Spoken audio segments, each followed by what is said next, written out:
Hello everyone, this is Harpreet Singh. Welcome to our channel study for sure. एक बार फिर से आप सभी का स्वागत है। आज हम बात करेंगे भारत और यूएसए के डिफेंस रिलेशंस के बारे में। आपको पता होगा कि राजनाथ सिंह जी अभी यूएसए के दौरे पर हैं और इसके बारे में कंप्लीट एनालिसिस करूंगा। उससे पहले छोटी सी रिक्वेस्ट आप लोगों से, प्लीज़ हमें सब्सक्राइब, लाइक और शेयर ज़रूर करें। हमें आपके सपोर्ट की बहुत ज़रूरत है।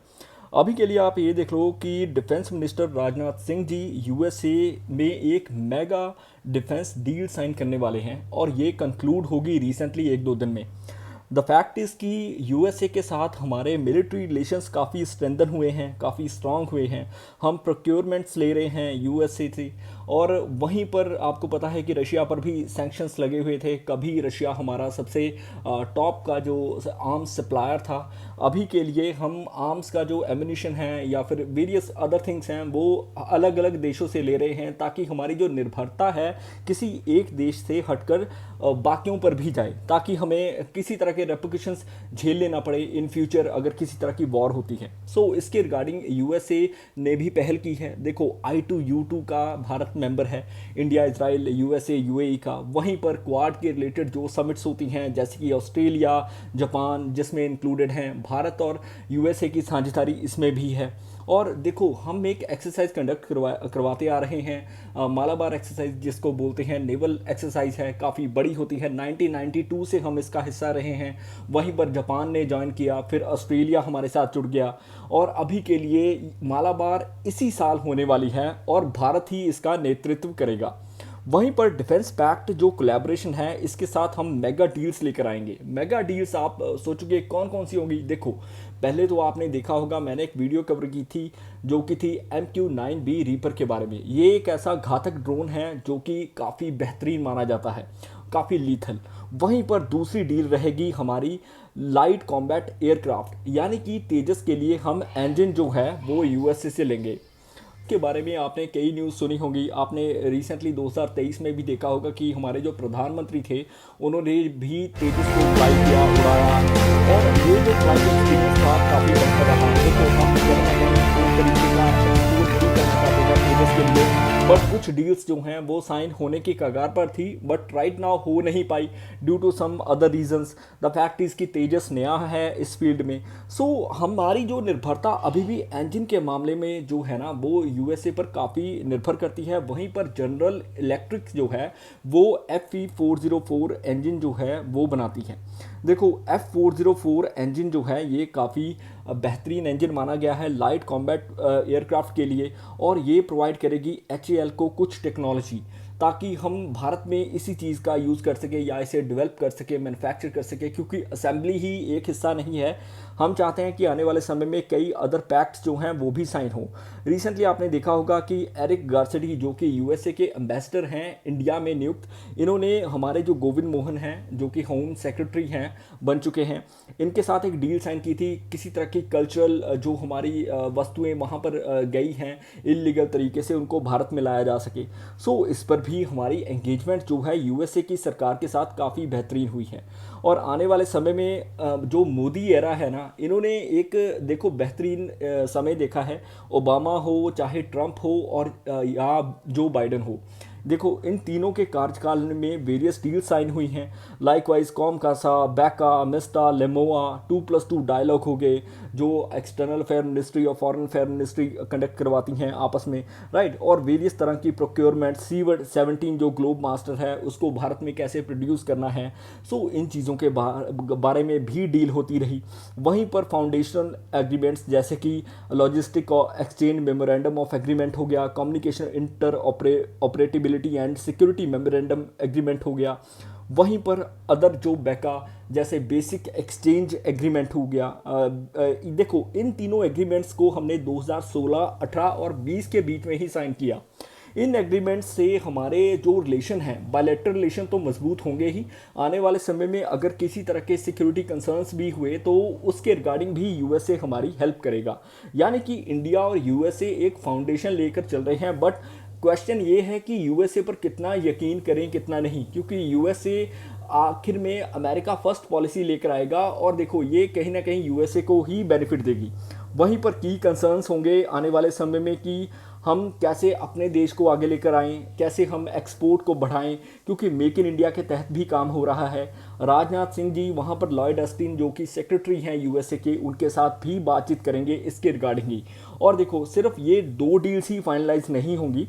आने वाले समय में जो यूएसए के नेशनल सिक्योरिटी एडवाइज़र हैं जेक सुलेमान के साथ भी कुछ बातचीत होगी रिगार्डिंग पुन्नू कंट्रोवर्सी, या अदर जो फैक्टर्स हैं वो इंक्लूड किए जाएंगे, या किसी तरह की ट्रीटी साइन होगी ताकि वहाँ पर जो भी अगर किसी तरह के कोई आतंकवादी संगठन हैं वो उनको भारत लाया जा सके, भारत से यूएसए लाया जा सके। मे बी ये डील्स भी साइन हो सकती हैं, राइट।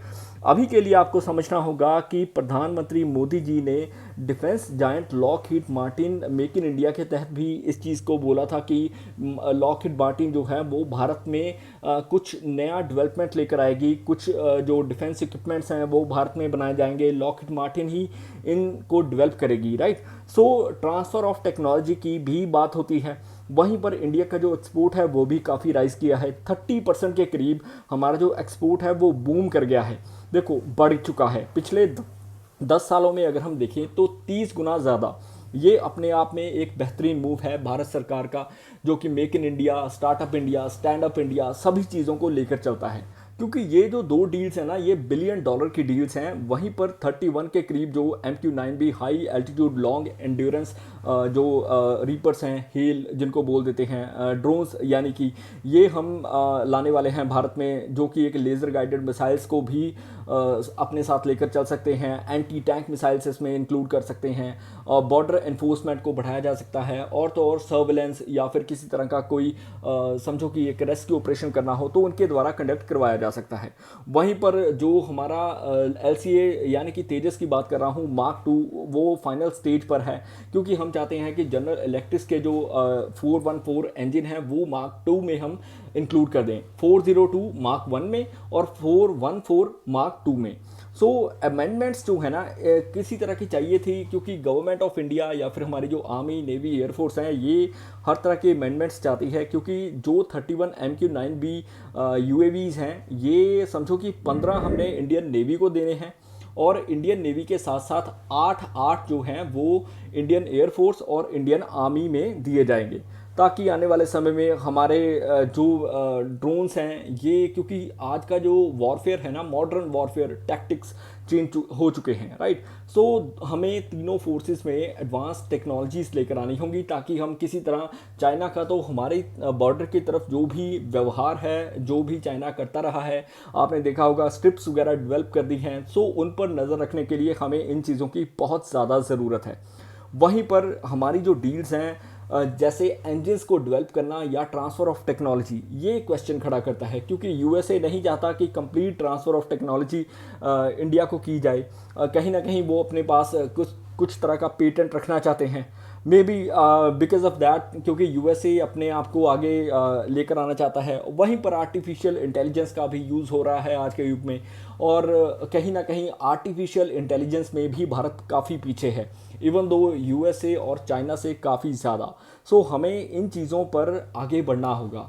और रिसेंटली प्रोक्योरमेंट्स की अगर हम बात करें तो स्ट्राइकर ये एक तरह का इन्फेंट्री व्हीकल है, जो कि हम यूएसए से लेने वाले हैं और इंडिया एक्वायर करने जा रहा है, क्योंकि एयर डिफेंस को हमने स्ट्रॉन्ग करना है। और जो चाइना के साथ बॉर्डर लगता है वहाँ पर अगर हम हमारे जवानों को ये व्हीकल, जिसको स्ट्राइकर बोलते हैं, इस पर किसी बॉम्ब वगैरह का असर नहीं होता। सो अगर हम ये वहाँ पर भेज दें या फिर वहाँ पर अगर इसको इंक्लूड कर दें, नियुक्त कर दें, तो हमारे जो जवान हैं उनके लिए काफ़ी बेहतरीन होगा। और ये जो मेगा डील्स हैं, इसके साथ इंडिया और यूएसए के रिलेशंस जो हैं वो काफ़ी उभर कर बाहर आएंगे। और डेफिनेटली इंडियन ओशन में अपना जो एक वर्चस्व, यानी कि जो इंडियन ओशन का नेतृत्व करता है, तो इंडिया अपनी जो बॉर्डर सिक्योरिटी है उसको तो एनहेंस करेगा ही, साथ ही साथ जो इंडियन ओशन की सिक्योरिटी है उसको भी समझो कि आगे लेकर आएगा, राइट। सो इसी के दौरान 28वीं जो मालाबार नेवल एक्सरसाइज है वो इंडिया ही कंडक्ट करवाने जा रहा है। बट द फैक्ट इस क्वेश्चन ये है कि भारत जो है अपनी तरफ से हर कोशिश कर रहा है, क्या यूएसए कर रहा है? क्योंकि यूएसए हर बार क्वाड मीटिंग्स को समझो कि पोस्टपोन कर देता है, या somehow due to some reasons but the fact is कि हम सेल्फ रिलायंस होने वाले हैं। ये जो आज का आर्टिकल था ये डिफेंस पर आधारित था। आई होप आपको पसंद आया होगा। किसी प्रकार की भूल होगी हो तो मैं क्षमा चाहूँगा। प्लीज़ हमें सब्सक्राइब, लाइक और शेयर जरूर करें। We you have a successful day had. जय हिंद।